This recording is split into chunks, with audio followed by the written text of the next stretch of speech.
How y'all doing? How y'all doing? I hope all is well. Happy Monday. Happy Monday. Give people a chance to come in. Yeah, make sure my levels is right, y'all, because don't nobody need no loud music. I hope all is well, y'all. I know we took a break a little bit was it 2 weeks? No, it was 1 week. It was just 1 week. I had a lot going on, a whole lot of new things happening last week. So ended up having to postpone to today, but I'm excited. I'm glad we're able to jump on. Hey, 93 Love, I appreciate you for jumping in. You on time today? I love it. I love it. Thank you for jumping in. Tonight we're going to be talking about navigating grief during the holidays. This was highly voted on all of the platforms, I would have to say, Instagram, YouTube, and Facebook. So I'm glad that we're able to jump on this week, even though it's a week late. But we here, and that's okay. So the holidays are, just often portrayed as joyful and full of life and full of love. But for many people, it's a difficult time. They can have these instant triggers and reminders of loss, of change, of missing, loved ones. So if you are carrying any grief or have been carrying any grief from year to year, whether it be you just lost someone this year or you lost someone several years ago, that doesn't change how much impact it could have on you during the holidays. So that's what this live is going to be about. Even if you're grieving, relationships or situations or seasons, this all can apply to that as well. So I hope this is helpful. If this is your first time, my name is Debbie. I'm a certified mindfulness coach. I talk about everything on this channel, things self-care, as well as just wellness through different lenses, whether it be meditations, deep breathing, or just coping skills that you can use in your everyday life. So that's really what this channel is all about. So if you haven't already, make sure to subscribe, make sure to like this live, make sure to share this live with anyone that you think can benefit from it. And yeah, like I said, if you are grieving, I hope that this is helpful. Welcome in, Margaret. Thank you for joining. So if you are grieving, drop in the comments if you actually are currently grieving. My condolences to you for your loss. I'm so sorry for your loss. And I hope this live brings some support for you as you navigate Christmas and the New Year's. But yes, if you are currently grieving, please let me know in the comments. Okay, so there are 3 steps that you can take when navigating grief during the holidays. But before we even get into what those steps are, there's a few things that I want you to remember just in general about grief, okay? So the first thing that I want you to remember is that grief is a response to unexpressed love and care, okay? So grief is a natural human connection response to unexpressed love and care. So just understanding that and knowing that you're not alone in that, and that feeling of grief, that there are it's multifaceted. It goes up and down. It's more of like a roller coaster rather than a linear experience. It's not as if everyone grieves the same way. It's not going to look exactly the same from person to person. And grief that you would have experienced with one person may not look the same as grief that you experience with another person. So just understanding that it's a common human response to unexpressed love and care for the person that you've lost, right? Or the season that you've lost, or the relationship that you lost, right? So it's all very normal, common human response. You're not alone in this. The second thing I want you to remember is that grief doesn't follow neat stages. It comes and goes in waves, right? So there may be a period of time that you're perfectly okay, and then another period of time where you're just not okay. Both are okay and acceptable and expected, right? You may be having a good day, and then all of a sudden you hear a song, or you see a person, or you hear something on the radio that will trigger your feelings and emotions to where it may have you have a series of emotional flooding. You may have a series of just racing thoughts, anxiety, and just extreme feelings of sadness. That's all normal when it comes to grief. It's something to expect, not try to push or wish away. Okay. So that's the second thing. Grief doesn't follow neat stages. It just comes and goes in waves. All right. And it also just means that the fluctuation means your system is just trying to adjust, right? That it's not necessarily meaning you're going backwards, because sometimes we may have, especially for people who have experienced grief several years ago, and then they have like a trigger, they feel like that's you're going backward, or you're not healed, or you're not healing because you're having these huge feelings of emotions.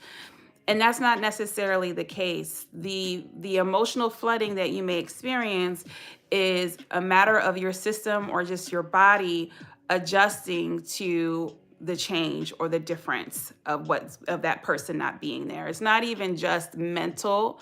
It's not just cognitive. It's also very physical, and grief lives in the body. So your body may have a response to grief, whereas your mental may not, and it may create some type of confusion or even frustration. Okay. Another thing that you want to remember is, I kind of gave number 3 in the number 2, but it goes back to your body reacts as if the loss is happening again.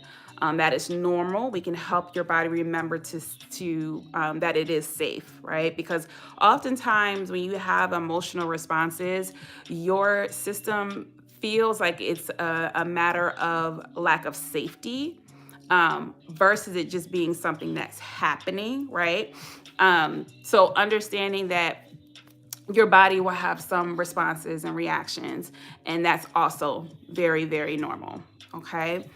Another thing I want you to remember, we don't have to say goodbye to the loved one. We just have to learn new ways to hold that person in our lives, right? So oftentimes we have the thought of, okay, I didn't get a chance to say goodbye, or I didn't say goodbye in the right way, or I was, upset with them when they died, or they were upset with me when they died. And it's not necessarily a matter of you having to say goodbye. It's more so of the way this person has been in my life at a certain point is not that way anymore. And I have to hold them in my life differently, and figuring out what that's going to look like, and what's most comfortable for you is the new adaptation that you have to figure out. Okay. That was number 4. Yes, that was number 4. The 5th thing I want you to remember is healing doesn't mean forgetting. It means adapting. Okay, I'm going to say that again. Healing doesn't mean forgetting, and this is primarily for grief, right? Healing doesn't mean forgetting. It means adapting, creating a new normal, and making new sense of the world and who you are within it. Okay? Because a lot of times who we associate ourselves with, especially for people who are very close to us, that are in our close-knit circle, many times they are attached to our identity, right? If you think about people who have lost children, or if you think about people who have lost their parents, many times your identity is attached to being a mom, or being a daughter, or being a sister to someone. So thinking about healing many times it's about adapting to this new normal of you no longer being a sister to that person, or you no longer being, a mother to that child. So healing doesn't mean that you have to forget. It's more so just adapting to the new normal that you weren't expecting many times. So creating a new normal and making new sense of the world and who you are within it is a big aspect of healing from grief, because now that this person is gone, depending on who that person is and where they stood in your life, your the world that you know is now either completely different, or pieces of it is different. So you're not just grieving the person, you're also grieving who you were when that person was here. Okay. So that was number 1, 2, 3, 4, 5. That was number 5. Healing doesn't mean forgetting, it means adapting. And then lastly, number 6, before we go into the steps, grief and joy can coexist. I'll say that again. Grief and joy can coexist. All right. I'll say it one more time because this is hard to digest with grief. Grief and joy can coexist.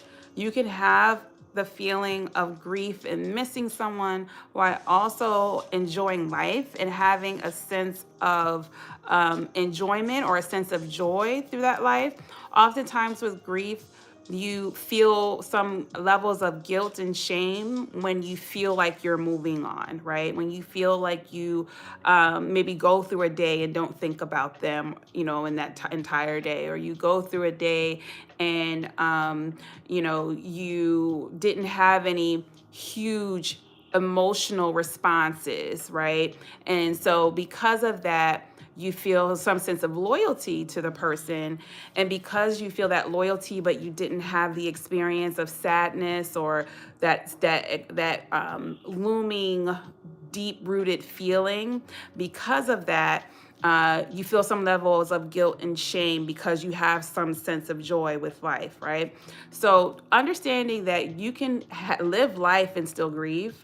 You can live life and still have some elements of sadness, but both of them can coexist. You can have both at the same time. And giving yourself permission to be able to do that is crucial to your healing journey. So yeah, that's what that is. Dancing Lobster, I think you'd like these 2 books, The Body Keeps Score. Yes, I've read both of those books. Yeah, there's definitely, well, The Body Keeps Score I didn't finish yet, but yes, I have both and have been reading them both. But yeah, so those are the 6 things that I would want you to remember as we go into the conversation about grief for the holidays, because those are all very common misconceptions when thinking about grief, thinking that you have to feel a certain way or be a certain way, feeling like you have to heal within a certain time period, or you have to do certain things, or that just simply that grief is supposed to look in a way that maybe be depicted, in movies, or maybe depicted through just family members or expectations of family members, expectations of other people. There's so many reasons as to why you may feel those feelings, but understand all of these 6 things to help you navigate just healing with grief in general. Okay. So let me know if there's any questions before we go into the 3 steps. But I hope that this is helpful, and I hope this brings some sense of solace as you're thinking about your grieving experience. Okay. So the 3 steps that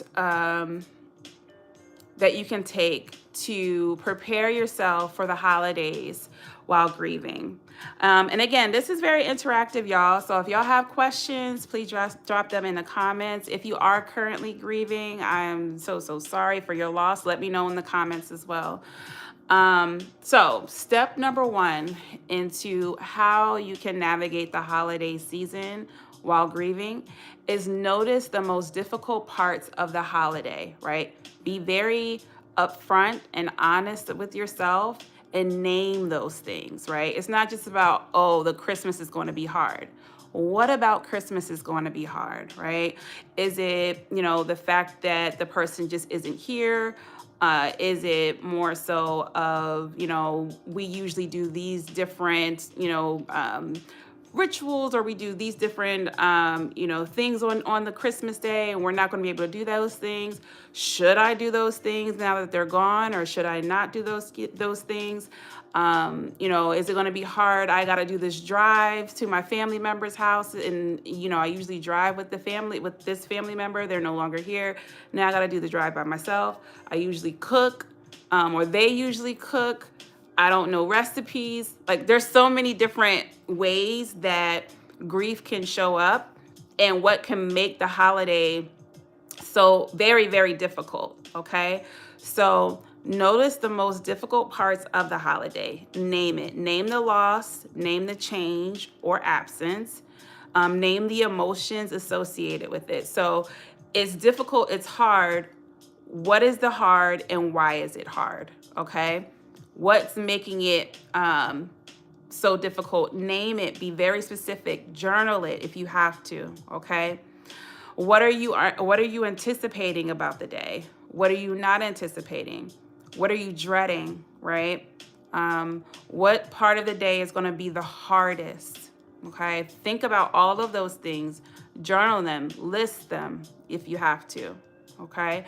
Understanding that grief isn't linear, and even though you may list these things out, the day of, it may show up in ways that you didn't expect. Okay. So be very specific about those areas. Is it going to be the morning that's going to be really hard for you? Is it going to be the evening that's going to be really hard for you? Is it certain songs that's going to be difficult? Is it just Christmas songs in general? Like, really name and spell it out, right? Notice what your triggers are. Notice when you do experience emotional flooding. Okay, did I explain what emotional flooding is? I don't know if I did. I might have done it on a different live. But emotional flooding is experienced a lot in grief, whereas you're either triggered, right? Where you see a trigger, or you see something, or you hear something, or you smell something. It could be so many different reasons as to why you're triggered. And then all of a sudden you feel an overwhelming feeling of emotions that is happening all at one time, right? So all of these emotions are coming at you at one time, to the point where it's very hard for you to even function, whether it be you have all of the emotions and then you lay in the bed all day, right? Or you have these very difficult emotions and then you sleep all day, right? You're trying to find a way to cope with all of the emotions that are hitting you at one time. That's what emotional flooding is. It can be triggered, right? Where it's actually something really happened, and then that triggered and created the emotional flooding. Or it could just happen. Like, you don't have any explanation of it. Nothing really just stuck out to you. It's just all of a sudden you have maybe one thought, and all of a sudden you're just done for the day, right? So noticing when emotional flooding is happening, when it's happening, if there's triggers, if there's not triggers, and naming that and reflecting on those things, okay? So number one is noticing the most difficult parts of the holiday and naming it, listing it, naming the emotions associated. Number two, honor your limitations, okay? So now that you know and understand what are the most difficult parts of the holiday, honor and be honest about those limitations, okay? Sometimes we try to be Superman, Superwoman. We try to push through things instead of allowing us to be honest with what our boundaries and what our limitations and capabilities are, right? And because you have had an extreme loss, those capabilities and limitations I'm not even gonna say they will look very different from how they were before this person has left your life. So you have to evaluate those things and really take a moment to notice, understand, and then be aware of those things, and then honor the fact that you are limiting right now. So Be honest with what you can and can't do. Do you actually need to cook the entire meal for Christmas, right? Can you delegate? Can you, delegate, dinner to other people, right? Are you going to even want to have dinner or do dinner with other people? Um, are you going to actually, want to be around a lot of people on that day, right? So being honest with what you can and can't do. If you feel like a lot of engagement with all of your family on that day is difficult, then maybe that's something that you want to keep in mind and for that day. Do I need to go to Uncle So and so's house? Do I need to, cook the entire dinner? Can I just make one dish versus me doing 4 dishes like I usually do? Like just really thinking about what your capabilities are, right? Um, Guard your heart and set boundaries where needed with other people, but not just with other people, but with yourself. Okay. That goes back to honoring your limitations. Because many times we put boundaries with other people, but we may surpass those boundaries based off of our own core beliefs and internal conflicts. So if we have things going on within ourselves to where we're like, I feel like I have to do this thing versus I feel like I can do this thing, that can be the difference from you being triggered and not being triggered. That could be the difference between emotional flooding and having some internal peace that day. Okay.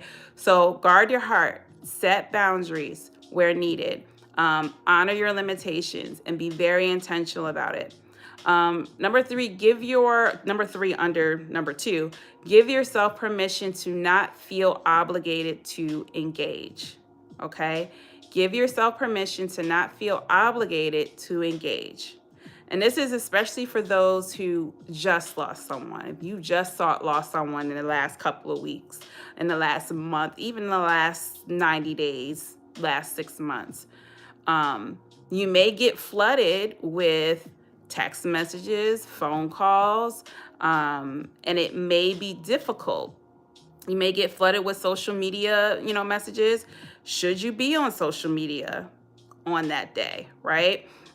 Just thinking about all of the things that could create some sense of trigger or some sense of emotional flooding that you have some control over. Okay. So give yourself permission to not feel obligated to engage. Is it maybe you have your phone on D&D for a certain period of time on Christmas Day? Or maybe it's, New Year's Eve. That's something that you don't want to get all of the Happy New Year messages, right? So thinking about, what those engagements the engaging situations that you are usually in and what may be really difficult for you to do, and putting things in place to ensure that you are protecting yourself. And then that's also with obligations to hold traditions or to talk to certain people, right? Many times you may feel obligated to continue the tradition that you've always done with this person, but that in itself could create more emotional flooding. It could create more difficulty. So, you know, understanding that it's okay if you're not holding all of the traditions this year like you usually do, right? So, giving yourself permission and giving yourself self-kindness and understanding and compassion and understanding to know, like, hey, I don't necessarily have to do all of these things. Okay. I can do it differently, or I don't have to do it at all. Or I can just do something totally different that makes more sense for me. Okay. So that was number two, honor your limitations. And then number three, this may sound cheesy, right? Or it may sound, like I don't really want to do this, but I think you should because it can be helpful. Actually create a plan. Whether it be writing out your schedule for the day, if it's like maybe the day you're going to be alone, still make a actual itinerary or a small schedule of what you're going to do that day to keep yourself engaged and motivated to navigate through the day, but to navigate the day the way that you want to navigate the day. Okay. So after pinpointing the hard areas, and honoring your limitations, plan coping options to manage your day. So protecting your morning and your evenings, like I mentioned before.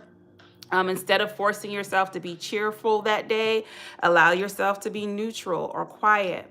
Instead of attending every event out of obligation, choose the ones that feel most supportive, right? Or choose just one, or don't go to any. It's completely up to you. Okay. Instead of suppressing your tears and crying, excuse yourself and let emotion move through you in a private space. Instead of over explaining your feelings, place a simple boundary. I'm taking it easy this year, or I'm taking it easy for today, or I'm not in a space to be able to do that on this day, right? Be vocal about your boundary. It's okay to be vocal, but it's okay to place those boundaries. If you can't do it, you can't do it. Um, Instead of avoiding memories, honor them briefly, maybe lighting a candle or having a photo or just a moment of silence on that day, visiting the gravesite, whatever is most doable for you. Do those things. And again, putting that in an actual schedule, being very detailed. Okay, I wake up, what I'm going to do when I wake up. I wake up, I might make breakfast. I wake up, I might sit and watch some Christmas movies.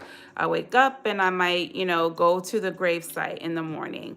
And then after that, I'll come back home. I'll make me a quick lunch. Like, really, like, write out what you're going to do from the time you wake up to the time you go to sleep. Plan it out.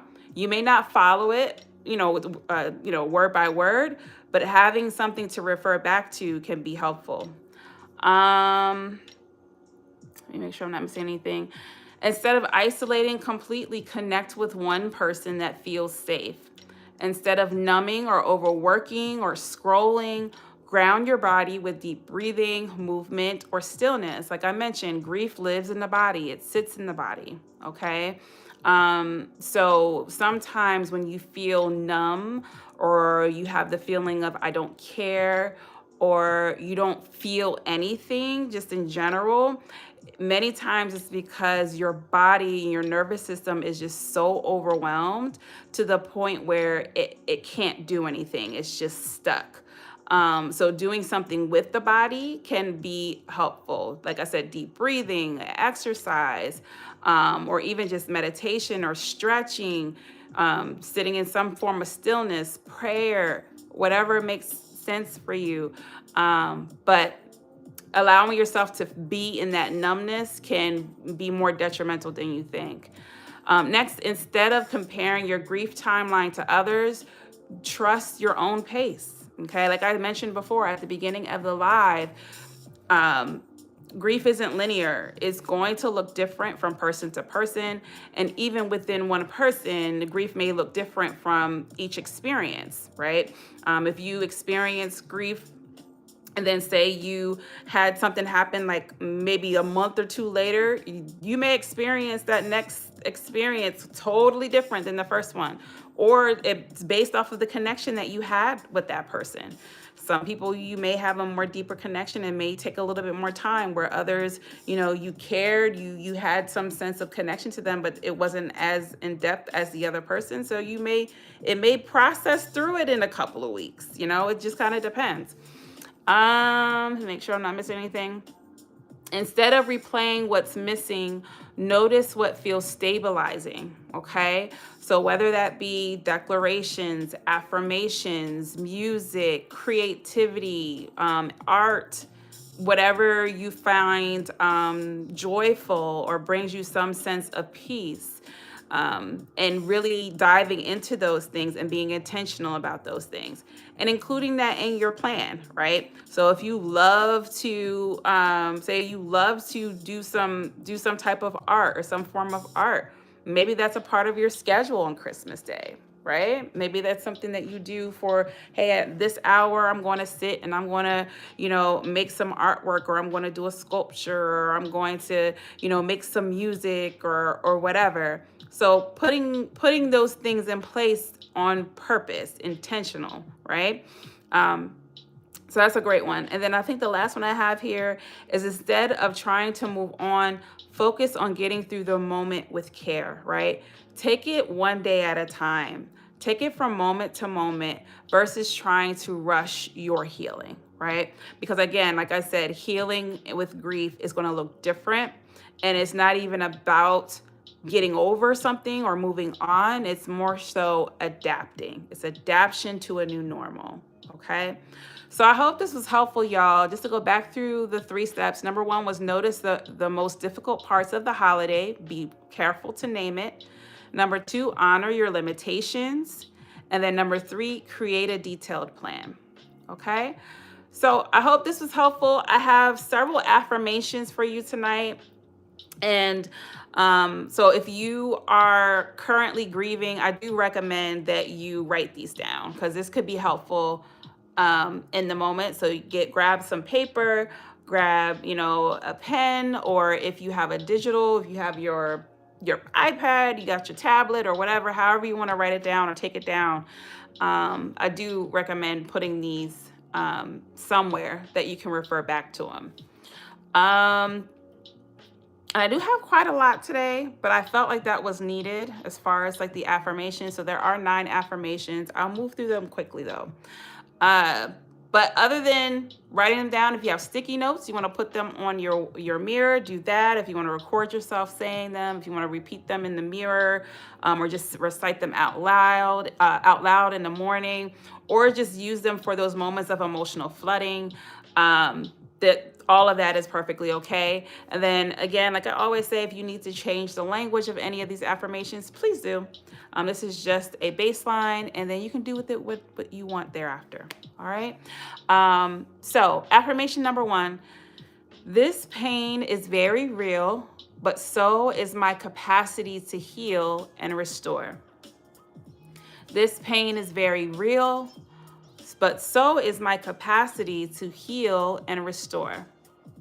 I'll say that one more time. This pain is very real, but so is my capacity to heal and restore. This is just a reminder that everything can coexist. Pain and the capacity to heal and restore all can coexist at the same time. Okay? Number 2, it's okay to ask for help. I deserve support even in my sadness. It's okay to ask for help. I deserve support even in my sadness. One last time. It's okay to ask for help. I deserve support and even in my sadness. Okay? Sometimes when we feel like we're sad or we have the feeling of sadness, we don't want to be the burden to other people, right? We don't want to put that burden of sadness on others. And because of that, we don't ask for help. This is just a reminder that it's okay to ask for help. The people that love you and that are around you are going to want you to support you in your sadness, okay? So keep that in mind. That was number 2. Number 3, I can nurture the parts of me that feel neglected, abandoned, and unseen. I can nurture the parts of me that feel neglected, abandoned, and unseen. I'll say that again. I can nurture the parts of me that feel neglected, abandoned, and unseen. All right. Oftentimes, those feelings of neglect, abandonment, or unseen, that feeling of being unseen, we feel like has to be filled, or that void has to be filled by other people, right? And it's not necessarily the case. You can give yourself and nurture yourself, those pieces of you that feel that way, by showing yourself self-compassion, by building a relationship with God, by making sure that you are able to build up your self-confidence within yourself. When we talk about your safe haven, this is why Haven Inspired is here. Your safe haven is within. You're able to build that part of you up. And we often look outward for those pieces, and it doesn't always come the way that we want it, especially when we're experiencing grief. So understanding that you have the capability and you have the choice to nurture those pieces of you. And this is just giving you permission to do so. Okay. So that was number 3. I can nurture the parts of me that feel neglected, abandoned, and unseen. Number 4, it's okay that I'm still here. My life will honor theirs. It's okay that I'm still here. My life will honor theirs. I'll say that one more time. It's okay that I'm still here. My life will honor theirs. Oftentimes, when we're grieving, we feel a sense of guilt and shame, or heavy and immense guilt because of the fact that we survived, that we're here, and that the other person is gone. Especially in situations where maybe car crashes or just like really near-death experiences where you may have been present and you survived and the other person didn't. This is just a reminder that it's okay that you're here, and with you being here, you can still honor that person through your life, right? Your life can still honor them. And so finding ways to know and understand that and be aware of that, and finding ways to allow your life to honor theirs, right? How can I honor the deceased with my life? What are the things that I can do with my life that honors them, that keeps them in the forefront, that way they're never forgotten, right? There's ways that you can do that. And you see evidence of that of many people who, devote their lives to different things within society, whether it be, if they lose someone to gun violence, then they may devote themselves to those things. So there's so many different ways that you can do that. It doesn't even have to be on the extreme. It could be just, caring for the people that they loved. There's so many different ways that you can honor them. So this helps to remove that guilt. Okay, and the guilt may not go away right away, but this is a way to start. It's okay that I'm still here. My life will honor theirs. Number 5, I can allow moments of peace without betraying my grief. I can allow moments of peace without betraying my grief. I'll say that one more time. I can allow moments of peace without betraying my grief. Oftentimes, when we're grieving, when we have a happy moment or when we have some sense of joy or some sense of peace, we can find ourselves feeling like we're betraying the deceased, right? Oh, well, how are you happy, right? Because that person is gone, and you're still finding some sense of happiness. This is a reminder that that's okay. Again, peace, joy, all of that can coexist with grief and sadness. It doesn't mean that you're betraying them. It means that it's going back to number 4, which is you're finding a way to honor their life with yours. Okay? So I can allow moments of peace without betraying my grief. It's just a matter of giving yourself permission to enjoy life still. Even if it's still just small moments, it's still okay for you to do so. Okay? That was number 5, right? Yes. Number 6, my healing is not a sign of disloyalty, it's a continuation of love. My healing is not a sign of disloyalty, it's a continuation of love. My healing is not a sign of disloyalty, it's a continuation of love. Happy birthday, Piano Gallery. So this is just a reminder that, again, healing isn't disloyalty. They don't equate to each other. And this is just a reminder of that. That was number 6. Number 7, I can hold this pain without becoming it and release the guilt that doesn't belong. I can hold this pain without becoming it and release the guilt that doesn't belong. I can hold this pain without becoming it and release the guilt that doesn't belong. Okay? So again, a reminder that you can feel the pain, but it doesn't have to overwhelm you. Okay? And you don't have to sit and wallow in it, right? You feel it, you're aware of it, but you can take action to find relief. It's okay, right? It's a reminder that you can find relief. We oftentimes will feel guilt for finding relief in our sadness, and that's it's okay to find relief. You don't want to be sad all day. You don't want to sit and wallow in those things. And yes, there's a part of you that has to feel the feelings for them to come and go so that way you're able to let them go.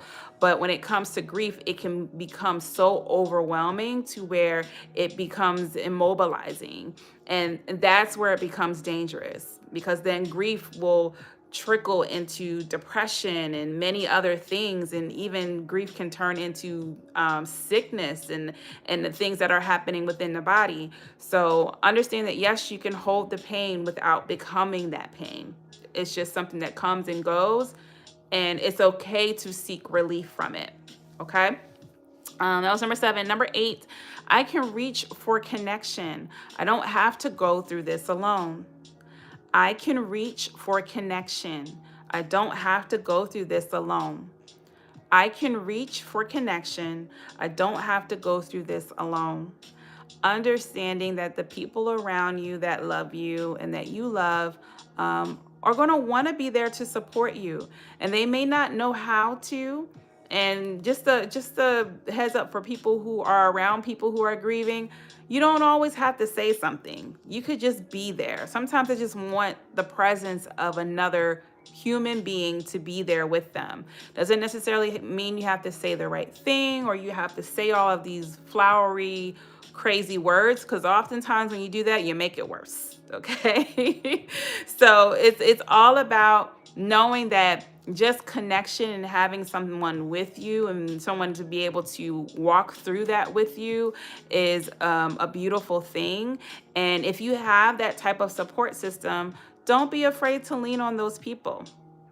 It's okay. And if they're not able to, that's okay too. But it's okay to reach out for connection and to have some sense of community while you're grieving. Okay. So yeah, that was number 8. And then lastly, number 9, I give myself permission to let my love for them become love for life. I give myself permission to let my love for them become love for life. Again, I'll give myself permission to let my love for them become love for life. Like I said at the top of the live, grief is just unexpressed love. And when we allow it to sit and to bottle up within us, that's what creates those really heavy feelings and emotions. So giving yourself permission to repurpose that love that you have for that person, to repurpose that to becoming more in love with life and allowing yourself to live, while still honoring them in the process, is how you're going to be able to really move through grief. Okay. So a lot of this may be difficult to digest now, and you may have to pace yourself through it, but I hope that this is helpful, y'all. I know that this is really can be a tough time, and in my work with some of my clients, it's been helpful to go through this process, so I thought I would share with you guys too.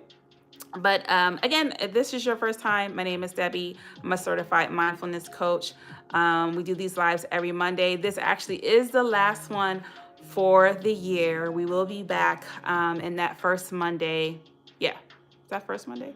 Yeah, that first Monday of 2026, we'll be back with a new topic. So I hope this was helpful. I'll go back to the top for the affirmations. Well, I'll go back to the top for the steps. So grief was the ways to overcome holiday grief is 1, notice the most difficult parts of the holiday, name them. Number 2, honor your limitations. And then number 3, create a detailed plan.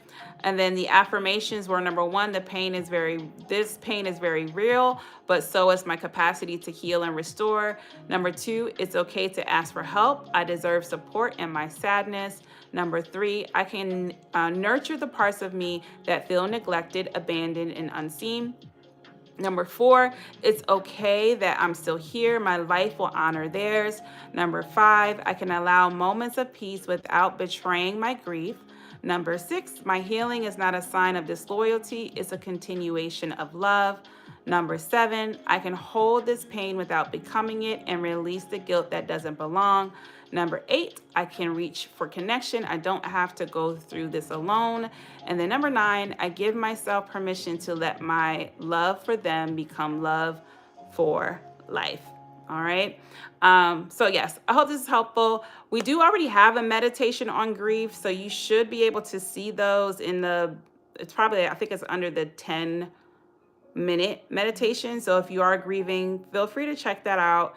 And then if you want to sign up for the newsletter is sign up is on my website at haveninspired.com. We send out a newsletter every week just based off of the topic that we talk about weekly. If you have any questions, you can go to info@haveninspired.com or email me at info@haveninspired.com for any questions, concerns, or anything about mindfulness. And then lastly, I do workshops and events. So if you're looking for someone, I'm looking for a speaker, I'll be more than happy to discuss those also at that email address. And any other questions, anything else? Oh, if you're looking for therapy, I do, like I said, I am a counseling intern as well. So if you are looking for therapy, I am booked, but you can check out and sign up for the wait list. If you would like to be considered for therapy, you just have to be in the Illinois state. Yeah, I think that's everything, y'all. Y'all have a great rest of your night. And I hope you and pray that you have a beautiful and wonderful holiday. Again, if you have any questions about setting up a holiday plan for the next couple of days, let me know. Just shoot me an email at info@haveninspired.com. Okay? Y'all have a great rest of your day. I'll talk to you in the new year. Bye.